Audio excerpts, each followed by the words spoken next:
Hello guys, അപ്പൊ എല്ലാവർക്കും welcome back to Sree guys. Welcome back. Let's walking go bro.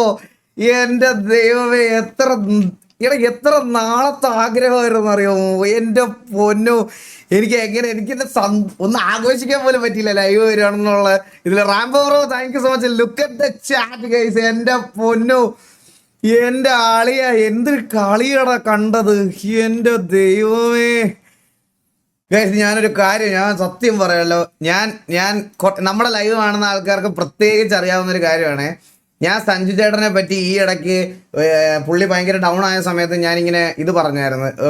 ഒരു പുള്ളിയെ പറ്റി ഒരു വീഡിയോയിൽ ഇങ്ങനെ നമ്മുടെ ലൈവിൽ ഇങ്ങനെ ഒരു കാര്യം പറഞ്ഞു. അതിൻ്റെ ക്ലിപ്പ് കട്ട് ചെയ്ത് ഒരിടത്ത് കൊണ്ടിട്ടിട്ട് അതിൻ്റെ കമൻറ്റ് സെക്ഷൻ നിങ്ങളൊന്ന് കാണണമായിരുന്നു, എന്തോരം ഡാർക്കാണെന്ന്. അതുപോലെ നമ്മുടെ കേരളത്തിൽ കുറച്ച് ക്രിക്കറ്റ് മറ്റേ വീക്ഷിക്കുന്ന കുറേ കണ്ടന്റ് ചെയ്യുന്ന ആൾക്കാരുണ്ടേ. അവരൊക്കെ സഞ്ജുവിന് ഒരു 3-4 ഇന്നിങ്സ് ബാഡ് ഇന്നിങ്സ് വന്നപ്പോഴത്തേക്കിനും പുള്ളി റിട്ടയർ ആവേണ്ട സമയമായി, ഫോം ഇതായി, ഫീൽഡ് ഔട്ടായി, എന്തൊക്കെ പറഞ്ഞു പറ്റിക്കണല്ലേ. അങ്ങനെയാണ് എല്ലാവരും പുകഴ്ത്തിക്കൊണ്ടിരുന്ന അഭിഷേക് ശർമ്മയ്ക്ക് ഒരു 4 ദിവസം കളിക്കാൻ പറ്റാതായപ്പം എന്തുകൊണ്ടാണ് അങ്ങനത്തെ വീഡിയോ ചെയ്യുന്നത്. ഒരു മലയാളി ആയതുകൊണ്ട് എല്ലാവർക്കും പൊക്കിക്കൊണ്ട് വരുമ്പോൾ എന്തെങ്കിലും ഒരു ഡൗൺ വീണ് കിട്ടാൻ വേണ്ടി നോക്കിയിരിക്കുമോ, പറഞ്ഞങ്ങ് താക്കാൻ വേണ്ടിയിട്ട്. എൻ്റെ പൊന്നെ, അവൻ്റെയൊക്കെ വായിൽ വെച്ചങ്ങ് കൊടുത്ത് ഗൈസ്. എൻ്റെ പൊന്നെ, എനിക്കൊരു പ്രത്യേക സന്തോഷം, എനിക്ക് പറയാതിരിക്കാൻ വയ്യ. എനിക്ക് സത്യമായിട്ട് ഇന്ന് പറയാതിരിക്കാൻ വയ്യ, അത്രയ്ക്ക് ഹാപ്പിയാണ് ഞാൻ. എൻ്റെ പൊന്നോ, peak game play bro, peak. ഒന്നും പറയാനില്ലല്ലേ, എന്ത് രസമല്ലേ കളി കാണാൻ. ഒരു മൊമെന്റ് വരെ ഞാൻ ശരിക്കും വിചാരിച്ചത് ഒന്നും വേണ്ട, സഞ്ജുവിന് ബാക്കായിട്ട് ആരെങ്കിലും ഒരാൾ നിന്ന് കൊടുത്താൽ മതിയെന്നാ. എടാ, എല്ലാം പോയിടത്തൊന്നും തിരിച്ചു പിടിച്ചു കൊടുത്തില്ലടാ. ഇന്ത്യ ഇന്ന് സെമി ഫൈനൽ കളിക്കാനൊരു കാരണം മലയാളി. ആൻഡ് ഇത്രയും ബാഡ് ടൈമിൽ നിന്ന് പുള്ളി തിരിച്ചു വന്ന് കംബാക്ക് അടിച്ച ആ മൊമെന്റ് ഒരു ഹിസ്റ്ററി ക്രിയേറ്റ് ചെയ്തുകൊണ്ടാ. ഏറ്റവും ടോപ്പ് സ്കോർ 2020 അടിക്കുന്ന, വേൾഡ് കപ്പിൽ അടിക്കുന്ന, ചേസിൽ അടിക്കുന്ന ബാറ്റ്സ്മാൻ ആയിട്ട് ഇനി തൊട്ട് വിരാട് കോഹ്ലിയുടെ പേരിലുണ്ടായിരുന്ന റെക്കോർഡ് ഇനി തൊട്ട് സഞ്ജു സാംസന്റെ പേരിൽ. Let's fucking go. എനിക്കെന്തോ ഞാൻ ചിലപ്പോൾ കുറച്ച് ഓവർ എക്സ്പ്രസീവ് ആയിരിക്കും, എന്നാലും അതിന്റെ സന്തോഷം, അതുകൊണ്ട് വേറെ ഒന്നും പറയാനില്ല ഗൈസ്. ഒരു രക്ഷയില്ല, എന്തൊരു കളിയായിരുന്നല്ലേ എൻ്റെ പൊന്നളിയ. സന്തോഷം, എന്തോ ഭയങ്കര സന്തോഷം, പറയാതിരിക്കാൻ വയ്യ. ബെസ്റ്റ് ഡേ ആണല്ലോ, സത്യമല്ലേ. അയ്യോ, ലെറ്റ്സ് ഗോ 100 സത്യമാണ്. ഒരു 1-2 ബോൾഡ് കിട്ടിയായിരുന്നു. ആ 6 കണ്ടോ, ആ സെക്കൻഡ് ലാസ്റ്റ് 6.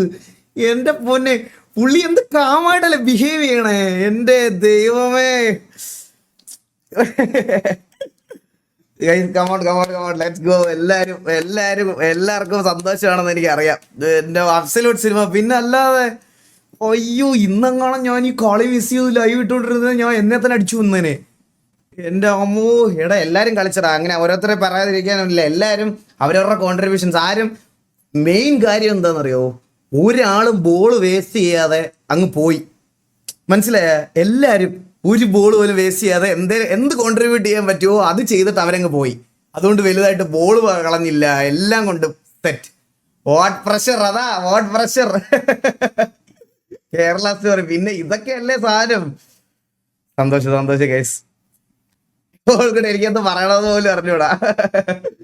സന്തോഷം, എല്ലാം കൊണ്ട് സന്തോഷം. ഇന്ന് ഗബ്രിയൽ ബ്രോക്കൊക്കെ ഭയങ്കര സന്തോഷമായിരിക്കും, കാരണം ഇവരൊക്കെ ഒരുമിച്ച് പ്രാക്ടീസ് ചെയ്യണതാ. ഞാൻ സഞ്ജു ചേട്ടൻ എൻ്റെ വീടിന്റെ തൊട്ടടുത്തുള്ള, ഞാനിപ്പോൾ താമസിക്കുന്നത് തൊട്ടടുത്തുള്ള സമ സ്പോർട്സ് ഹബിലാണ് സഞ്ജു ചേട്ടൻ ഈ സീരീസിന് മുമ്പ് പ്രാക്ടീസ് ചെയ്തത്. അതുപോലെ നമ്മൾ കളിക്കുന്ന ഗ്രൗണ്ട് പാലസ് ഓവലിലാണ് ഇതായിരുന്നു. അപ്പം പുള്ളി എടുക്കുന്ന എഫേർട്ടൊക്കെ നേരിട്ട് കണ്ട ഒരാളെന്നുള്ള രീതിയിൽ എനിക്കത് ഭയങ്കര സന്തോഷമാണ്, പറയാതിരിക്കാൻ വയ്യ. അപ്പോൾ പക്ഷെ ഒരു കാര്യം പറയണം ഗൈസ്, ഇത് നിങ്ങളൊക്കെ ശ്രദ്ധിച്ചിട്ടുണ്ടോ എന്ന് എനിക്ക് അറിഞ്ഞുകൂടാ. ഈ വെസ്റ്റ് ഇൻഡീസ് എന്ന് പറയുന്ന ടീമുണ്ടല്ലോ, അതിൽ ഇനി 9 പേരെ ഔട്ടാക്കിയാലും 10ഉം 11ഉം വരുന്നതും വരെ 6 6 ഒരു ഓവർ അടിക്കാൻ കേപ്പബിലിറ്റി ഉള്ള ടീമാണ്. പറയാതിരിക്കാൻ വയ്യ, എന്ത് കിടിലൻ ടീമായിരുന്നടാ വെസ്റ്റ് ഇൻഡീസ് ഈ വട്ടത്തെ. അല്ലേ, ഈ വട്ടത്തെ എക്സെപ്ഷണൽ ടീംസ് എടുത്ത് പറയേണ്ടത് വെസ്റ്റ് ഇൻഡീസും സിംബാബ്വേയാണ്. ഞാൻ ത്രൂ ഔട്ട് ദ ടൂർണമെന്റ് കണ്ട രീതിയിൽ ഞാൻ പറയാണ്, വെസ്റ്റ് ഇൻഡീസും സിംബാബ്വെ ഈ 2 പേരും ഭയങ്കര കിടിലം ക്രിക്കറ്റേഴ്സ് എന്ന് പറഞ്ഞൊരു ടീമാണ്. സൗത്ത് ആഫ്രിക്ക ഭയങ്കര ഓപ്പോടാ. ഞാൻ പറഞ്ഞതെന്ന് പറഞ്ഞാൽ സിംബാബ്വെ ഭയങ്കര അണ്ടർ റേറ്റഡ് ടീമാണ്. അത് വെച്ച് നോക്കുക, സിംബാബ്വെ ഭയങ്കര അണ്ടർ റേറ്റഡ്, അതുപോലെ വെസ്റ്റ് ഇൻഡീസും. ആൻഡ് ഇത്രേ ഉള്ളൂ. അയ്യോ, അതിനി ക്രിക്കറ്റ് തന്നെ പറഞ്ഞോണ്ടിരുന്ന നമ്മളിത് പറഞ്ഞോണ്ടേ ഇരിക്കും. ഓ നമ്മളെല്ലാം അപ്രീഷിയേറ്റ് ചെയ്യേണ്ട ഒരു കാര്യമാണ് ഗൈസ്, സത്യം പറയാലോ. Such A good innings.